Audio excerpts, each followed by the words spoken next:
안녕하세요. 여러분의 건강지킴이 여의보감의 조진혁입니다. 안녕하세요. 정유현입니다. 장마가 시작되면서 식중독 감염에 취약해지는 시기가 왔습니다. 구토나 설사가 시작된다면 지사제를 복용해야겠지만 일단은 장 속의 해로운 물질을 몸 밖으로 배출해내는 것이 치료의 기본 원칙이기 때문에 약에 너무 의존하시는 거는 안 좋다고 하네요. 네, 맞습니다. 이렇게 바깥으로 좀 배출을 해줘야 독소가 빠져나간다고 하는데요. 단 설사가 너무 심한 경우에는 그 수분이 부족해져서 탈수 증세가 올 수 있기 때문에 평소에 물이나 이온 음료를 자주 마셔주시는 게 좋다고 합니다. 자, 여의보감 올해도 1시간 동안 여러분의 건강을 지켜드릴 텐데요. 1시간 동안 함께하실 원장님 두 분 화면으로 만나보시죠.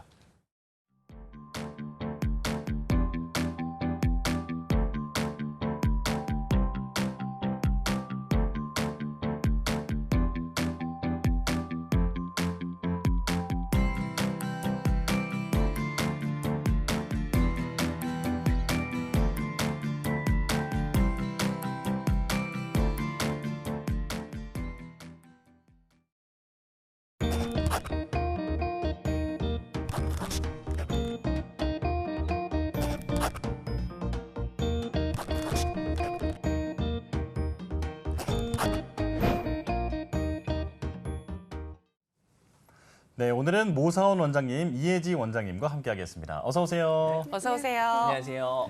네, 나와주셔서 고맙습니다.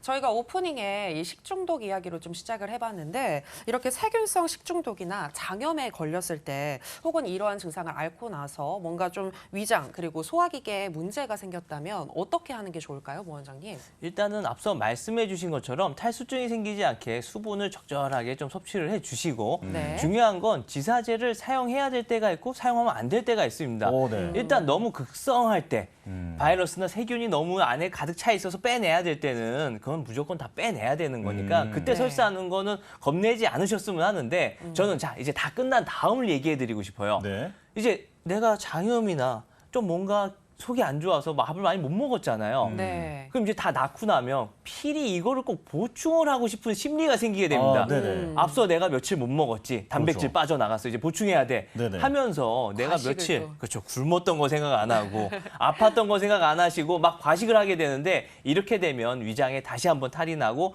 설사를 하게 되니까 보식이라고 하죠. 죽부터 시작해서 차근차근히 올려가셔야 됩니다. 네. 네. 정말 좋은 얘기를 해주신 것 같은데 장염에 걸린 것도 일단은 뭐 치료하는 게 우선이겠지만 장염이 다 낫고 난 뒤에 보식부터 천천히 음식을 시작하시는 게 좋겠다. 과식은 금물이다라는 부분 꼭 기억하시면 좋겠습니다. 자, 그러면 오늘도 여러분들의 건강 지수를 올려줄 오늘의 첫 번째 주제로 한번 들어가 보도록 하겠습니다. 오늘의 첫 번째 주제는 바로 턱관절 장애인데요. 국민건강보험공단에 따르면 턱관절 장애 환자가 20대에서 약 30%로 가장 많이 발생하는 것으로 나타났다고 합니다. 뭐 대표적인 증상이 입을 크게 벌리지 못한다거나 아니면 이 턱에서 딱딱 소리가 난다거나 뭐 이런 증상들이 대표적일 것 같은데 이 질환을 알려면 일단 턱 관절의 구조부터 알아야 될 것 같습니다. 이 원장님. 네, 턱관절은 크게 두 가지의 뼈로 구성되어 있는데요. 두개골의 측면인 척두골과 아래 턱뼈인 하악골로 이루어져 있어 척두골과 하악골이 맞물려 움직이는 구조입니다. 네. 두 뼈 사이에 위치한 관절 원판, 흔히 아는 디스크가 존재하는데 디스크는 관절의 충격을 완충하는 작용을 합니다. 디스크는 대부분 신경이나 혈관이 없지만 디스크 뒤쪽에는 신경과 혈관이 풍부하게 존재하기 때문에 추후에 턱관절 장애 증세에 있을 때 통증을 유발하는 원인이 되기도 합니다. 턱관절 장애는 턱을 움직일 때 귀 앞부분에 통증이 유발되거나 악화되는 경우가 대부분인데요. 네. 또한 턱관절을 움직이면서 이제 딸깍거리는 소리가 난다든지 아니면 심한 경우에 있었을 때는 입을 벌리기 힘든 개고장애나 비대칭적인 운동이 나타날 수도 있습니다. 아, 그렇군요. 저도 질긴 고기를 좀 먹었다거나 혹은 뭐 잘못 자고 일어났을 때 턱관절이 아팠던 경험이 있기는 한데 궁금한 게 많거든요. 이제 원장님과 잠시 후부터 조금 더 자세히 알아보도록 하고요. 자, 이 턱관절 문제가 사실은 이 턱 주변에 있는 근육과 조직의 문제지만 이걸 간과하다 보면 전신의 문제로까지 번질 수 있다고 들었습니다. 자, 이 원장님 좀 더 자세히 설명해 주실까요? 네, 심한 경우엔 부정교합, 안면 비대칭까지도 발전할 수 있는데요. 턱관절의 이상은 두개골과 하악골의 불균형으로 인해서 두개골을 통과하는 뇌신경, 자율신경, 동정맥, 경맥 이 폐색하여 뇌혈액과 뇌척수액의 순환을 방해할 수 있습니다. 네. 또한 후두와 경추 사이에 지나가는 경추신경을 눌러서 지배하는 부위의 긴장도의 차이를 유발하면서 경추 및 요추, 골반의 불균형을 유발하여서 인체의 전반적인 문제도 일으킬 수 있습니다.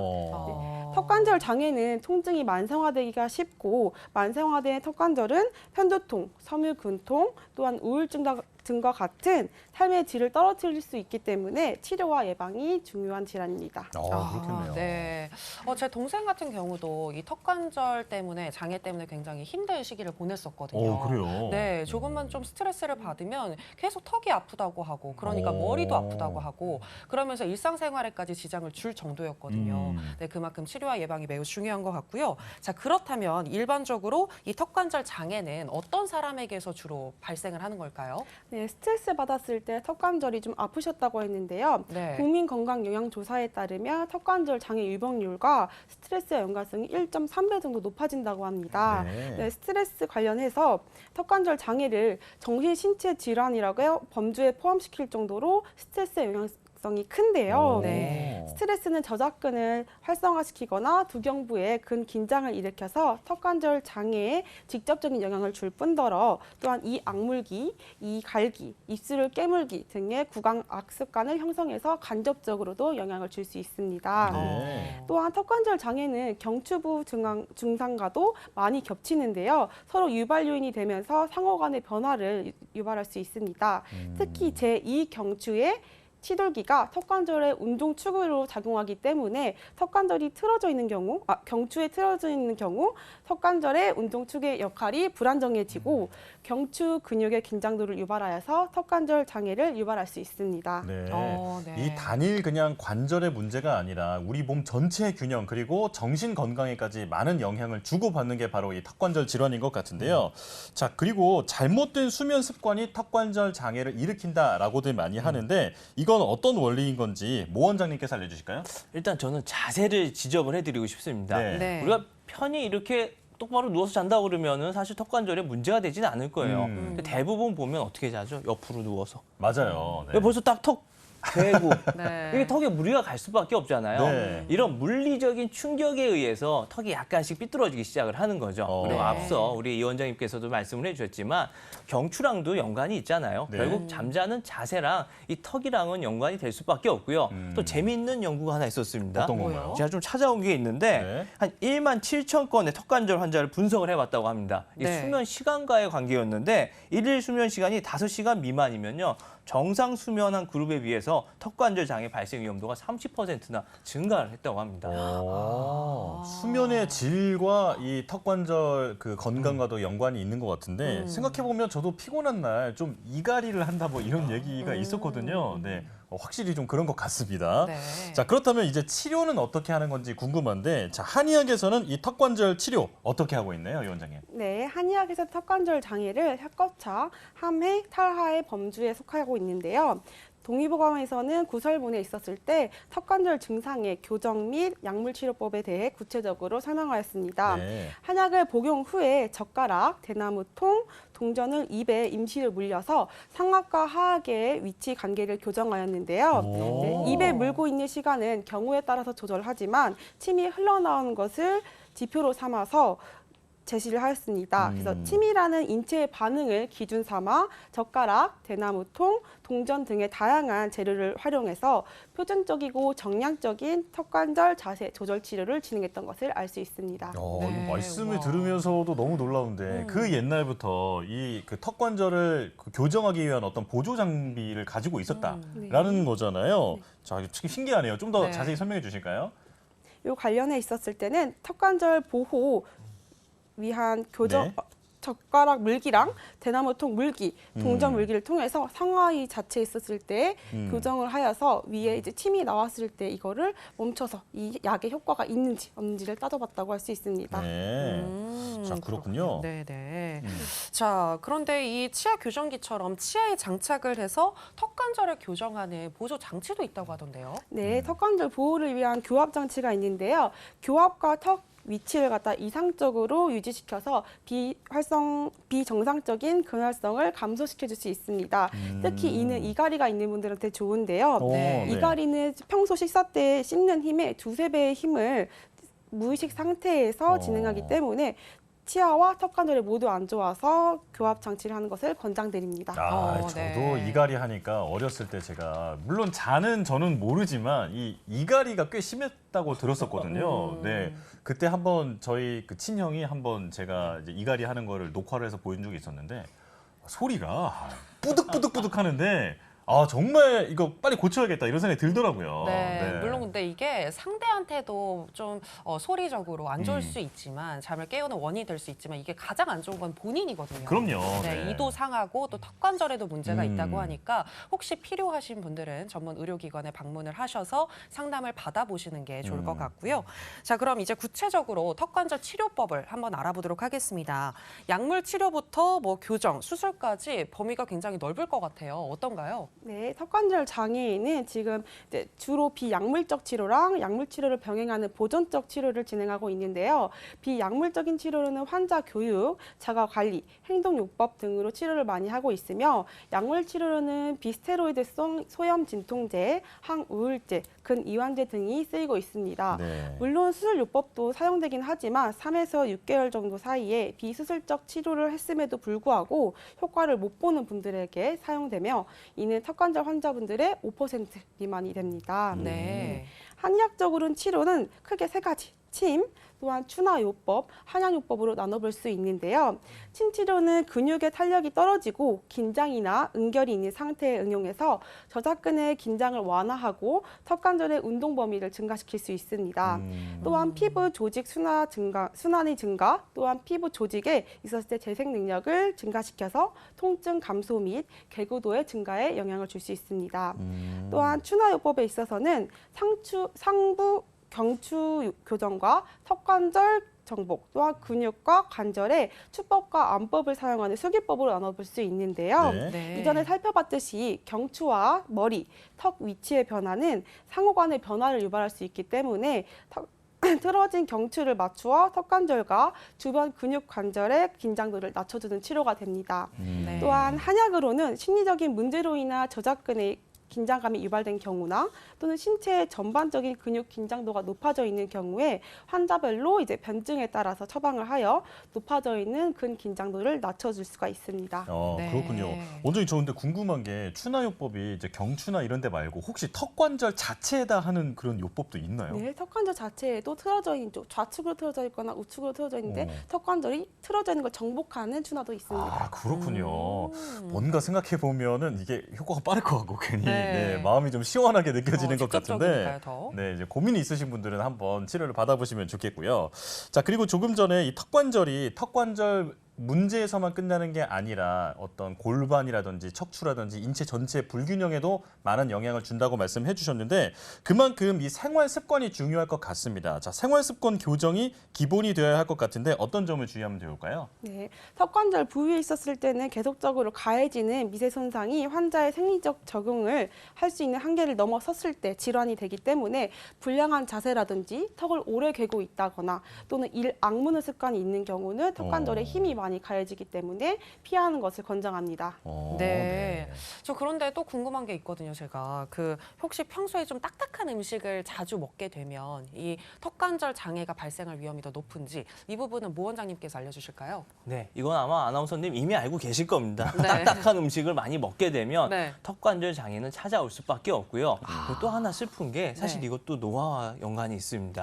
네. 우리가 이제 씹다 보면은 이 교근이 여기 하나 잡히는 게 있을 거예요. 네. 이를 악물면 턱 튀어나오는 옆으로 거 튀어나오는 말씀하시죠? 네. 근육이 있는데 사실 얘가 옆에서 눌러주고 있기 때문에 그 디스크가 웬만하면 잘 삐져나오질 않습니다. 저도 예전에 이게 오징어를 막 뜯어먹는 이 습관이 있어서 네네. 이걸 좋아해서 이렇게 먹다가 한번 진짜 삐끗해갖고 턱을 다친 적이 있어요. 네네네. 턱 염좌가 왔었는데 이때 사실 치료법이 딴 게 아니라 여기를 그냥 눌러주기를 하더라고요. 그러니까 일로 이제 삐져나갔기 때문에 눌러주는 거고 이 근육이 약해지면서 뼈와 붙어 있는 게 이 사이가 좀 뜨게 되니까 네. 공간이 생겨서 더 잘 삐져나가게 되는 거예요. 예. 그렇기 때문에 교근, 치료 이쪽에다 우리가 침을 많이 넣어주죠. 이렇게 하는 이유도 이 교근을 좀 이렇게 단단하게 만들어서 디스크를 밀어주는 역할을 하는 거고 절대 이렇게 꽉꽉 뭔가를 많이 씹는 거 나이 들수록 피해 주셔야 됩니다. 근육이 약해져서 네. 올 수 있는 겁니다. 근데 네. 침을 맞는 것만으로도 이 교근 치료가 되는 건가요? 교근이 좀 작아지는 건가요, 혹시? 젊었을 땐 가능합니다. 네. 이게 30대 이하에서는 치료가 가능한데 좀 나이 더 먹으면은 추나요법도 같이 받으셔야 되고요. 해당 부위의 약침 치료도 같이 받으셔야 됩니다. 네. 네. 자, 그리고 이제 턱관절 질환을 이제 완화하는 간단한 운동법이 있다고 들었는데 이거 정말 궁금하거든요. 자, 이 원장님 소개해 주실까요? 네, 두개골 그리고 경추, 견갑대 세 가지가 자세 관계가 연결이 되어 있어서 이제 상부 균형을 이루기 때문에 턱관절과 연관된 부위를 다 같이 교정하는 프로그램이라고 보시면 되고 오, 네. 이제 하루에 6번, 6회 반복해 주시면 됩니다. 음. 첫 번째로는 기본적인 혀의 안정 위치인데요. 이는 위아래에 치아가 붙이지 않는 상태에 있어서 혀의 앞부분 3분의 1을 입천장에 살짝 닿도록 하고 혀가 치아에 닿지 않도록 해야 합니다. 오. 이 상태에서 코호흡을 6번 정도 반복하고 네. 되도록이면 평상시에도 이 혀의 안정 위치에 있는 것이 좋습니다. 네. 호흡은 어떻게 하면 될까요? 호흡은 이제 입호흡이 아닌 비강호흡으로 왔다가 네. 코로 숨 깊게 쉰다는 코로 숨 쉬는 것을 어. 말씀드립니다. 이렇게. 네네네. 네. 그래서 두 번째로는 턱관절 회전 운동인데요. 음. 일단 첫 번째 말씀드린 혀의 안정 위치에 혀를 위치하고 난 후 그리고 양손의 검지손가락을 입을 벌렸을 때 턱관절 부위에 댑니다. 그래서 입을 벌릴 때 턱관절이 돌출되는 부위가 손가락보다 앞으로 나온 느낌이 들기 전까지만 벌리고 네. 이 벌리고 닫는 거를 6회 정도 반복하여 줍니다. 아. 이때 혀는 입천장에서 떨어지지 않게 하는 것이 아, 포인트입니다. 네. 네. 그래서 이렇게 회전 운동을 6번 정도 반복해 주시면 되고요. 네. 네. 세 번째로는 목펴기입니다. 간단하죠. 이제 턱을 목 가까이 잡아당긴 후에 그 위에 목을 똑바로 세워주는 것을 6번 반복해 주십니다. 네 번째로는 목 관절의 안정 위치와 목 운동인데요. 목의 안정 위치는 목 뒤에 양손에 깍지를 끼고 목을 똑바로 세운 뒤에 머리를 앞으로 숙여서 턱을 몸통에 붙입니다. 이 상태로 운동을 3가지 방향으로 진행합니다. 네. 첫 번째로는 도리도리 하듯이 좌우로 갔다가 머리를 6번 돌리고 두 번째로는 귀를 어깨에 닿는다는 생각으로 양 네. 옆으로 6번 마지막으로는 오케이. 머리를 앞뒤로 젖히듯이 6번 반복해 줍니다. 오. 그리고 마지막으로는 어깨 펴기 자세로 양 네. 어깨 쪽지를 위로 올라가지 않게 뒤로 젖혀서 떨어뜨리는 방향입니다. 이거 뭔가 다 같이 하고 있으니까 조금 웃긴 것 같아요. 근데 지금 이렇게 하면서 느끼는 건데 기존에 우리가 뭐 경추 그리고 음. 척추 관련한 질환을 이야기할 때 배웠던 그런 운동법이랑 좀 많이 비슷한 것 같은데요? 네, 당연히 이제 턱관절 자체에 있었을 때 턱관절에 문제만 있는 것이 아니라 네. 경추와 연관되어 있어서 문제가 생기는 거기 때문에 경추 또한 견갑대도 같이 풀어주는 운동법이 되겠습니다. 네. 네. 자, 이제 턱관절에 대해서 좀 궁금한 것들을 이제는 좀 여쭤보고 싶은 게 많은데요. 그 아이들 보면 이제 그 젖을 뗀 나이인데도 여전히 계속 손가락을 뭐 빤다든지 뭔가를 빠는 버릇이 있는 친구도 있잖아요. 이런 경우에도 턱관절에 안 좋은 영향이 있을 수 있을까요? 당연히 턱관절에 있었을 때 많이 움직이거나 아니면 입을 벌리는 행동이 있었을 때는 좋지 않습니다. 이제 이 친구 자체에 있었을 때 턱관절이 디스크가 계속 하중을 받게 되고 마찰이 계속 생기게 되고 하면서 좋지 않습니다. 역시나 네. 불필요한 자극을 주지 않는 게 중요하겠군요. 네네. 그리고 저도 또 궁금한 게 있는데 왜 한쪽으로 씹게 되면은 이제 이쪽 턱뼈가 커진다라고 해가지고 자체적으로 이제 다른 쪽으로 한번 뭐 씹어봐 이렇게 친구나 아니면 부모님이 이렇게 권유하는 맞아요. 경우도 자체 있는 것 교정에 같아요. 나서는 분들이 있어요. 네. 근데 이런 것도 효과가 있나요, 교정에? 일단 애초에 편 조작을 했다고 해서 이제 이쪽을 너무 많이 씹었으니 다른 쪽을 씹는다. 이건 당연히 좋지 않고 이 자체의 균형을 맞출 수 있는 건 당연히 혼자서 하는 건 안 좋기 때문에 전문적으로 교합 장치를 한다든지 심치료를 받는다든지 하는 것이 좋습니다. 네. 네. 자, 이렇게 얘기해 본 것들을 이제 다 한번 정리를 해서 턱관절 질환으로 고생하시는 분들에게 어떤 당부의 말씀 한번 정리해 주실까요? 네. 턱관절 장애를 예방하기 위해서는 이제 식습관을 비롯한 생활 습관의 교정이 필요한데요. 첫 번째로는 카페인, 소금, 질산염, 알코올, 타이라민 함유 음식을 피하는 것과 또한 단단하고 질긴 음식을 피하는 것을 권장합니다. 네. 또한 턱을 개거나 턱을 앞으로 밀거나 아니면 일악 깨물거나 힘을 주는 운동이나 또는 입을 계속 벌리고 있는 행동도 피해 주시는 게 좋습니다. 네. 또한 적절한 수면을 지켜주고 스트레스 해소를 위해서 긴장 완화하는 이완 운동을 해주시는 것도 좋고요. 네. 또한 평상시에도 바른 자세를 해주시는 것이 좋습니다. 아, 네. 그렇군요. 턱관절 장애를 완화시키기 위해서는 무엇보다도 중요한 게 바로 생활 습관이다라는 거 기억하셨으면 좋겠습니다. 저희가 오늘 이야기한 내용들 화면으로 정리해봤는데요. 만나보시죠.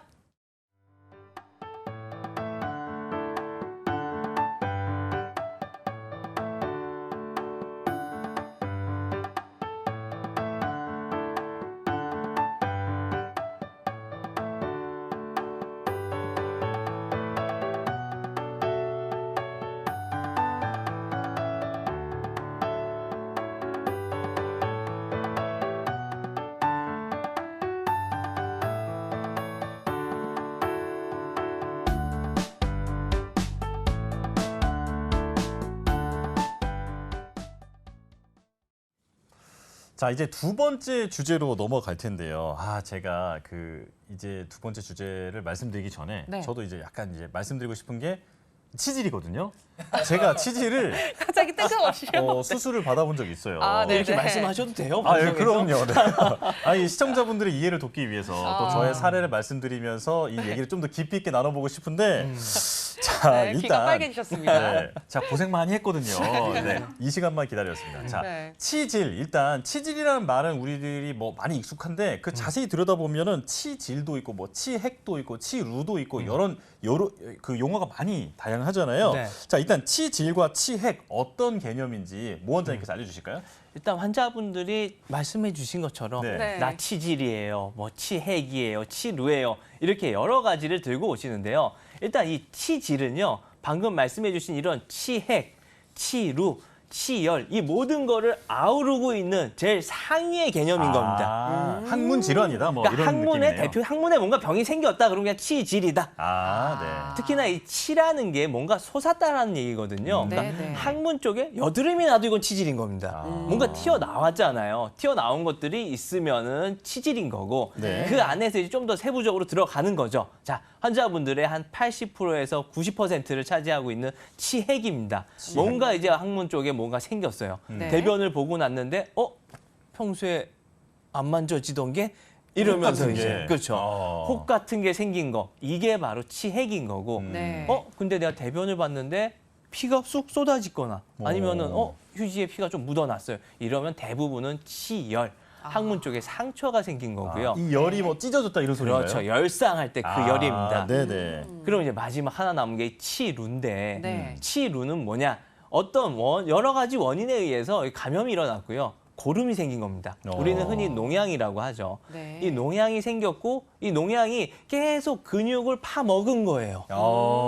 썩어 들어가면서 이 치루기를 형성을 한 것. 그러니까 항문 질환에 있어서의 끝판왕이다라고 보시면 될 것 같습니다. 바로 이 치루가. 그렇군요. 네, 이렇게 또 설명을 해주시니까 정말 쏙쏙 이해가 되는데 네. 치질이 가장 큰 범위이고 그 안에 치핵과 치루와 치열이 있다라고 생각을 하시면 될 것 같습니다. 네. 그런데 그 네. 50세 이상 우리 국민 중에서 한 네. 절반 정도는 앓고 있다고 하는데 사실인가요? 이게 사실 통계적으로 봤을 땐 50세 이상이라고 하는데요. 네. 이게 재밌는 게 치질에 걸리고 병원에 오기까지 평균 한 몇 년 걸린다고 생각하세요? 제가 한번 알아봤잖아요. 네, 네. 제가 나중에 보니까 아마도 고등학교 때부터 시작이 됐을 거라고 하셨는데 제가 군대까지 다 다녀오고 나서 갔으니까 거의 저는 한 8, 9년 정도는 네. 앓다가 간 거였더라고요. 맞습니다. 말씀해 주신 것처럼 평균이 10년이고요. 아, 네. 평균이 10년이고요. 그 다음에 저한테 오는 환자분들, 자, 남자분들은 대부분 이제 50세 오십니다.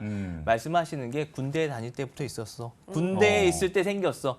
벌써 30년이고. 그렇네요. 병원에 온 게 30년 동안 키우다 온 거예요. 아. 자, 여자분들은 딱 하시는 말씀이 있습니다.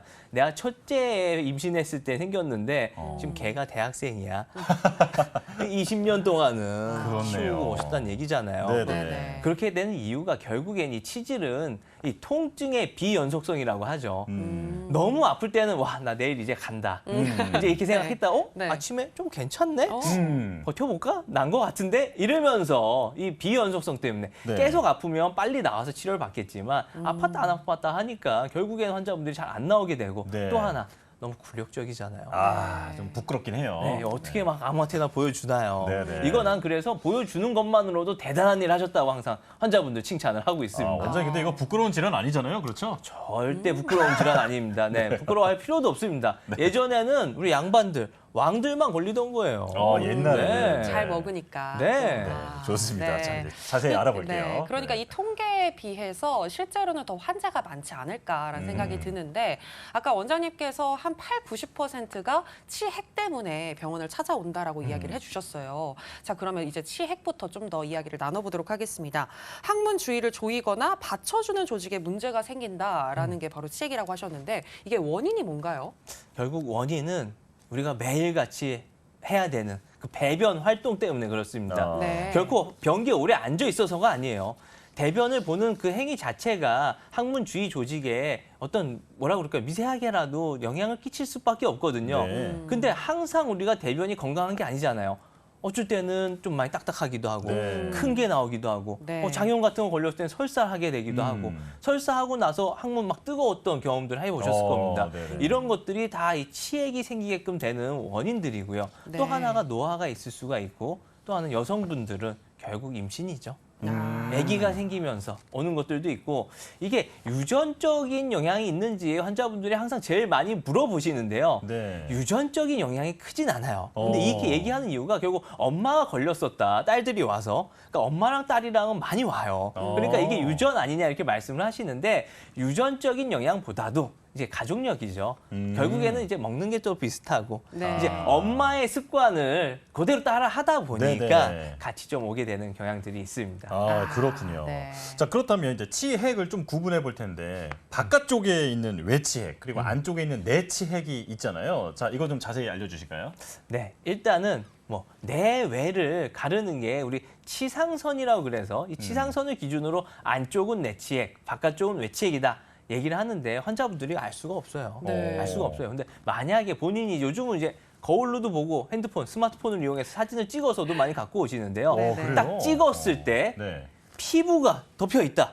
내 주위 항문 엉덩이랑 비슷한 애가 있다. 이러면은 외치액이라고 일단 생각을 해주시고요. 아. 내치액은 딱 내가 사진을 찍었는데 네. 아니 내 엉덩이에서 혓바닥 같은 게 나와서 메롱을 하고 있네.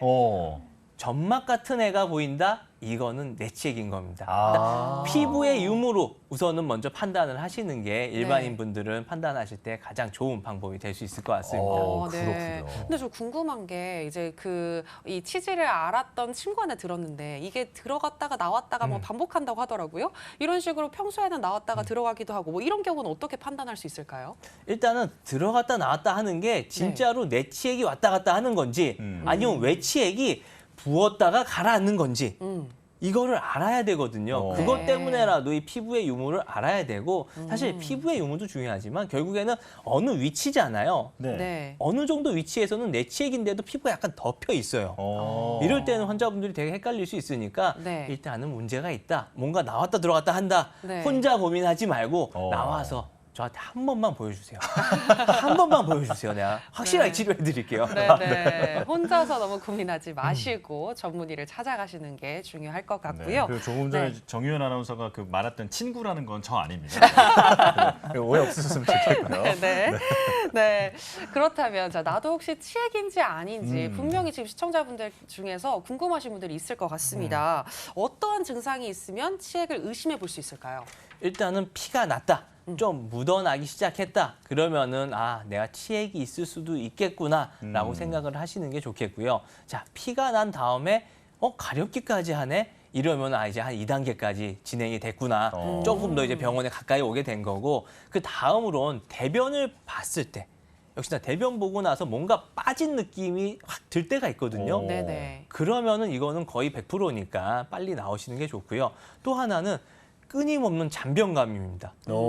안에가 부어 있으니까 결국 압력이 높아져서 그 안에 솔직히 직장 안에 대변이 차 있는 거나 네. 이게 조직이 부어서 그 앞쪽에 있는 벽을 건드는 거나 똑같이 생각을 한단 말이에요. 신경이 느끼기엔 똑같이 부어 있는 거예요. 안에 꽉 차 있는 거예요. 그렇기 때문에 끊임없이 대변이 마려운 것 같은 그 느낌이 올 때는 꼭 한번 나오셔서 진료를 받아보셔야 됩니다. 네, 네. 아마도 지금 이 말씀을 들으시는 시청자 여러분도 나도 한 번쯤은 그런 적이 있었다라는 생각이 아마도 드실 것 같아요. 네, 네. 그만큼 사실 흔한 질환이니까 부끄러워하지 마시고 반드시 진료를 받아보시길 바라겠고요.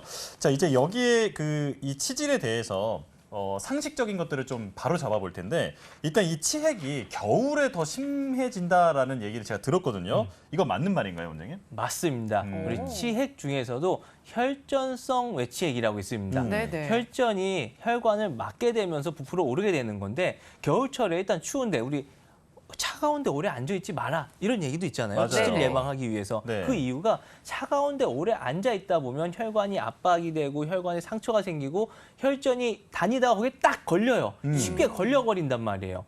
혈류 흐름도 차가우면은 천천히 늦게 흐르기 때문에 이게 혈전이 팍 지나가지 못하고 거기 딱 걸려버려요. 그래서 치핵이 잘 생기게 되니까 네. 겨울철 춥잖아요. 네네. 추운 날 혈류 흐름이 좋지 못해가지고 누구나 조금 치핵에 걸릴 위험성이 높아져 있는 상태라고 볼 수가 있겠습니다. 아, 네, 아, 네. 그렇군요. 그렇다면 따뜻한 방석을 이용하게 되면 어느 정도 좀 좋지 않을까요? 근데 또 네. 재밌는 게 네. 그렇다고 해서 또 너무 뜨겁게 하면요. 네. 이제는 항문 주위 주름이 늘어나기 시작하면서 아, 그래요? 네, 항문 꼬리 같은 것들 아. 최피가 잘 생기게 됩니다. 어. 그러니까 또 너무 뜨겁게 하지 마시고요. 사실 제일 좋은 건 제가 예전에 치열할 때도 얘기해드렸지만 네. 그냥 좀 방치해 두는 겁니다. 아, 네. 너무 네. 신경 쓰지 말고. 아 여기 신경 쓰면 병 나요. 얘는 관심을 가지면 새 병이 나더라고요. 좀 이렇게 무관심으로 조금은 지내주시는 것도 좋을 것 같습니다. 참 이 관리하기 어려운 친구예요. 네. 자, 그렇다면 이제 이런 항문 질환의 문제를 한의학에서는 어떻게 바라보고 있는지 자, 이것도 알려주실까요? 네, 한의학에서는 일단은 뭐 풍, 서습, 조화 모든 요인에 의해서 치핵이 잘 생길 수 있다고 그랬고요. 가장 대표적으로 좀 우리가 치료를 해야 된다라고 뽑은 거는 역시나 이 습이죠. 습. 뭔가 부풀어 올라 있다라는 거는 습이잖아요. 네. 몸에 네. 습이 많이 차 있거나 이러면 잘 생길 수 있으니까 식습관을 엄청 강조를 했습니다.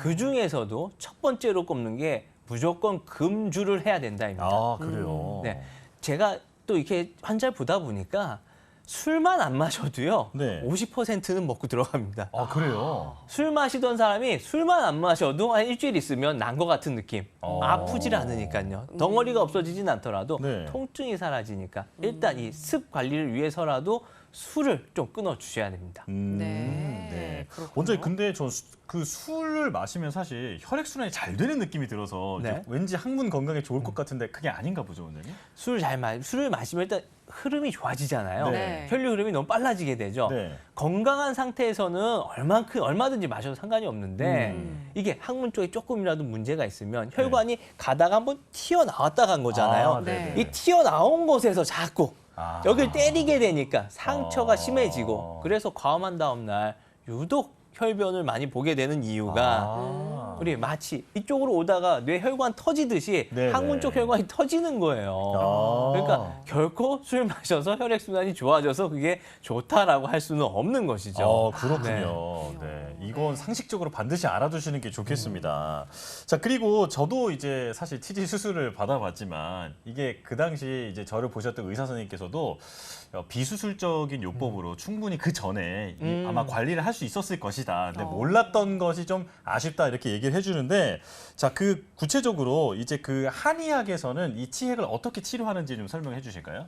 네, 일단 한의학에서도 사실 치료는 똑같습니다. 제거하는 방법이 있고요, 직접적으로. 네. 그 다음으로는 약물을 이용해 가지고 완화시키는 방법이 있습니다. 네. 결국 내가 이게 치료의 지점을 어디에 두고 이제 어떻게 치료를 하려고 마음 먹냐에 따라 다른데 나는 얘를 무조건 없애야겠다라고 네. 하면 동의보감에도요. 정확하게 문구가 나와 있습니다. 백지실을 이용해서 치액을 꽉 묶어줘라.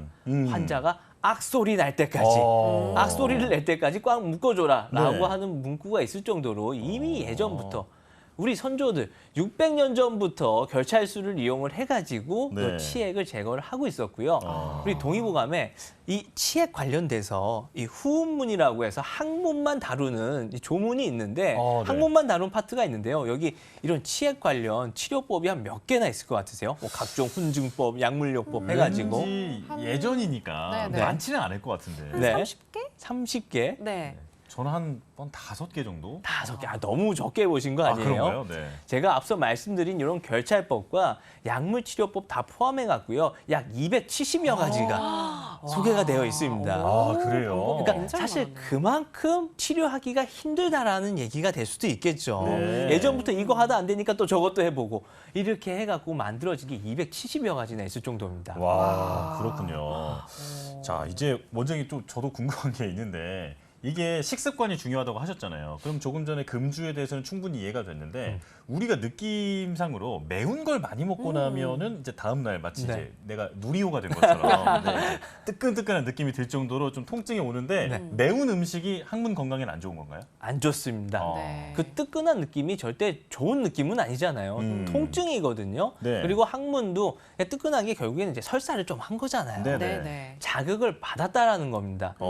매운 음식을 즐겨 먹고 그러니까 내가 설사를 안 하고 그 뜨끈한 느낌을 안 받는다 그러면 전혀 문제가 될 게 없지만 매운 음식을 먹고 난 즐겨 먹는데 다음날 그렇게 지옥을 경험을 한다 네네. 하는 분들은 매운 음식 드시면 안 됩니다. 이분들 5년 이내에 저 찾아오게 되어 있습니다.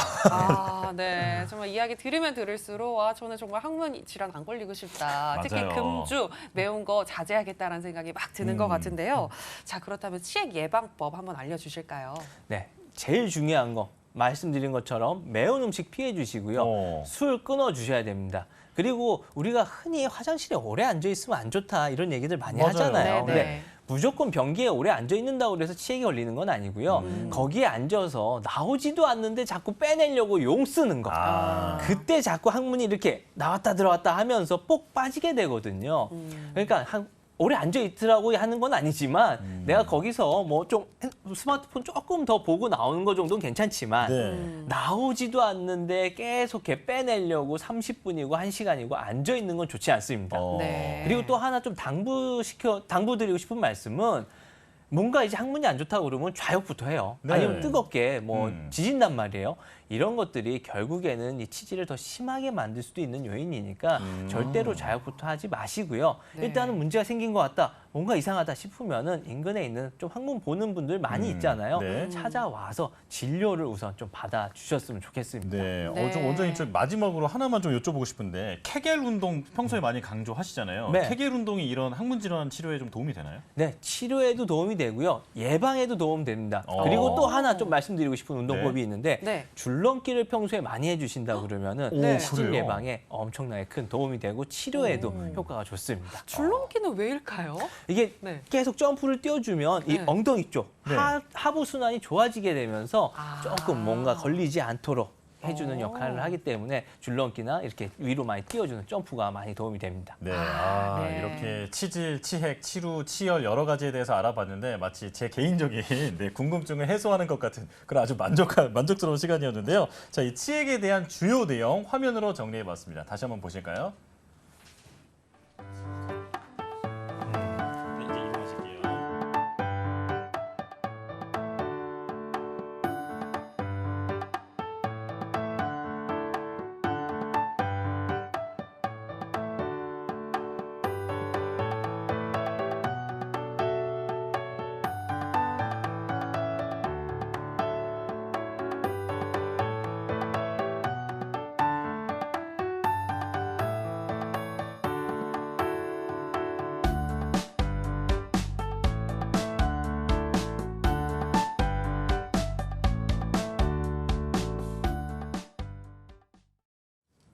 네, 이번에는 더욱 다양한 한방 정보에 집중해보는 오늘의 한방 시간입니다. 앞서서 진혁 씨가 굉장히 만족스러운 그런 시간이었다고 말씀하셨는데 저는 아토피가 있거든요. 네. 그래서 이분 오늘의 한방 굉장히 만족스러운 시간이 되지 않을까 싶습니다. 자, 이혜주 원장님께서 아토피에 대해서 준비하셨다고 하는데요. 함께 들어보시죠.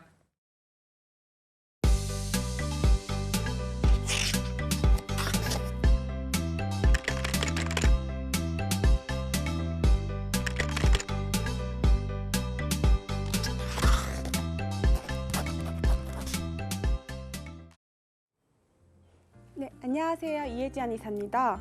요즘 들어 여름철 날씨가 시작되면서 아토피로 인해 내원하는 환자분들이 많으신데요. 그 이유는 아토피 환자분들은 대부분 열 조절 능력이 취약하기 때문에 기존에 갖고 있던 아토피 증상이 악화되거나 재발하기 쉽기 때문입니다. 아토피는 주로 유소아에서 발생된다고 알려져 있지만 현대에 들어서 최근 들어서는 나이를 불문하고 전 연령대에서 나타나고 있는데요. 여름철이 되면서 더욱더 간지럽고 열감이 나고 심해지면서 이제 진물까지 나는 아토피에 대해서 알아보도록 하겠습니다. 아토피란 알 수 없는 이상한 뜻의 고대 그리스에서 유래되어 현대까지도 명확하게 발병 요인이나 치료법이 밝혀지지 않은 난치성 만성 피부 질환을 의미합니다. 다음은 아토피 증상에 대해서 알아볼 건데요. 첫 번째로는 피부가 건조해지면서 환부 자체에 있었을 때 부풀어 오르고 붉게 되고 환부 쪽에 진물이 나면서 딱지, 즉 가피가 앉게 되고 인설, 각질이 뜨면서 가려운 증상이 나타납니다. 아토피 증상의 특징 중 하나는 이러한 증상이 반복적으로 나타난다는 것인데요. 아토피 증상이 만성화가 되면서 크게 두 가지 증상, 태선화와 색소 침착이 나타납니다. 태선화 같은 경우는 피부가 거칠어지면서 마치 코끼리 가죽처럼 두꺼워지는 현상을 의미하고, 색소 침착은 아토피의 염증이 반복적으로 일어나면서 멜라닌 색소가 침착되어 피부색이 어둡게 변화하는 것을 의미합니다. 아토피에 있었을 때 태선화와 색소 침착이 나타나는 경우는 아토피가 만성이 되고 있으며 현상이 굳어지고 있다는 것을 의미합니다. 다음은 아토피의 원인에 대해서 알아보도록 하겠습니다. 첫 번째 원인은 유전 요인인데요. 아토피 환자분들의 70에서 80%는 가족력을 갖고 있다고 합니다. 두 번째는 환경적 요인으로 주거 환경의 변화 또는 미세먼지, 채집증후군, 환경 호르몬 등이 포함됩니다. 세 번째는 생활 습관으로 불규칙한 수면이나 또는 식사 또는 서구화된 생활 습관, 아니면 정신적인 스트레스 등이 포함됩니다. 또한 알레르기 및 면역학적 요인이 포함되는데요.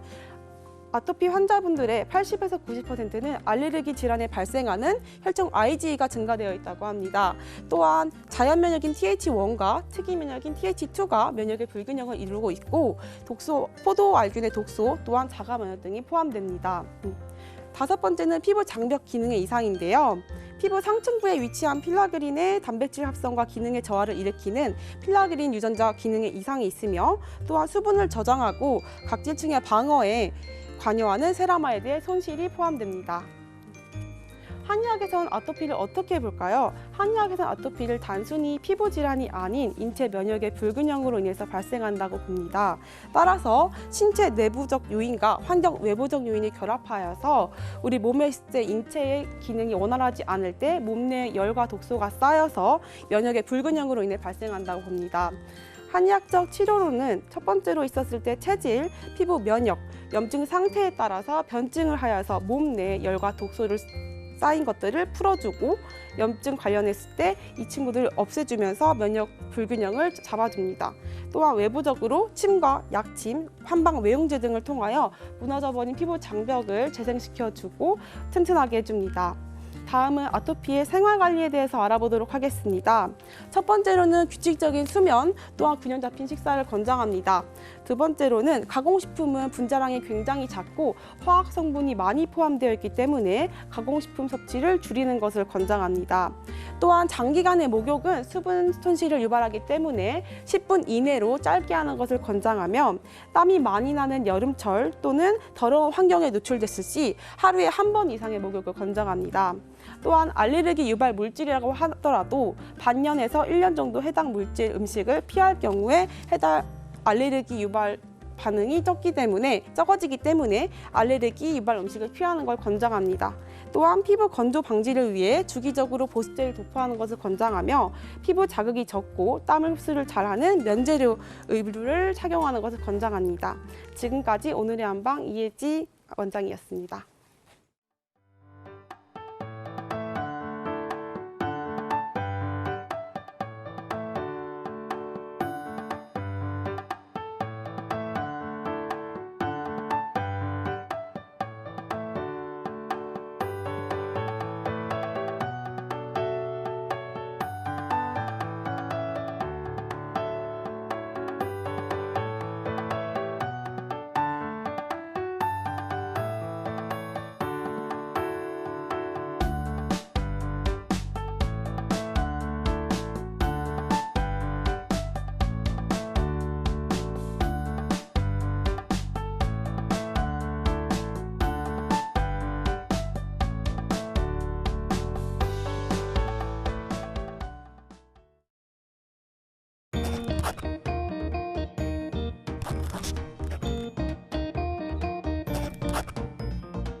네, 이혜지 원장님과 함께 아토피에 대해서 알아보는 시간이었습니다. 원장님, 제가 진짜 궁금한 게 많은데요.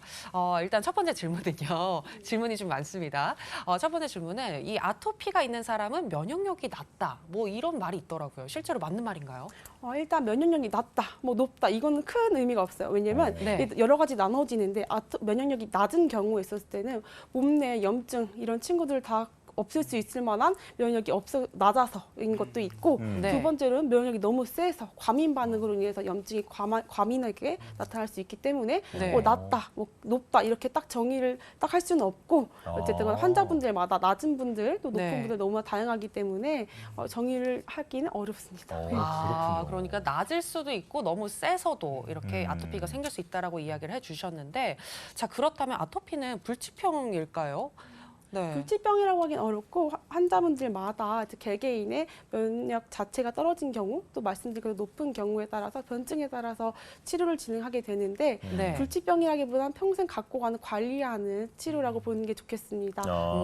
그러면 네. 완치는 가능한 거죠? 네, 완치는 가능합니다. 네. 저 원장님 또 저는 또 그 친구들이 이제 자녀를 최근에 낳았는데 이제 아이가 아토피인 것 같다 이런 얘기를 하는데 항상 그럴 때마다 듣는 얘기가 태열이라는 얘기를 많이 듣더라고요. 그러니까 이게 뭐 태열이 아토피로 이어지는 건지 혹은 뭐 다른 건지 좀 궁금한데 좀 간략하게 말씀해 주실까요?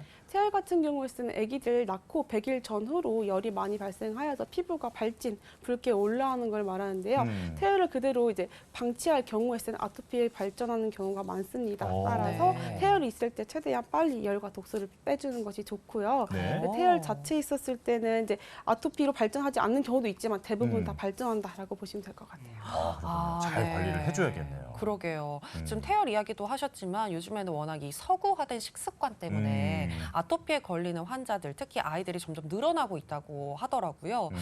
정말 오늘 유익한 시간이 되셨을 것 같고, 아까 우리 이혜지 원장님께서 아토피 예방 생활 습관에 대해서 몇 가지 알려주셨는데 이 부분은 꼭 기억하시고 실천해 보시면 좋을 것 같습니다. 네, 자 여의보감 오늘 준비한 소식은 여기까지입니다. 저희는 내일 이 시간 더 알찬 건강 정보와 함께 돌아오겠습니다. 함께해 주신 여러분 고맙습니다.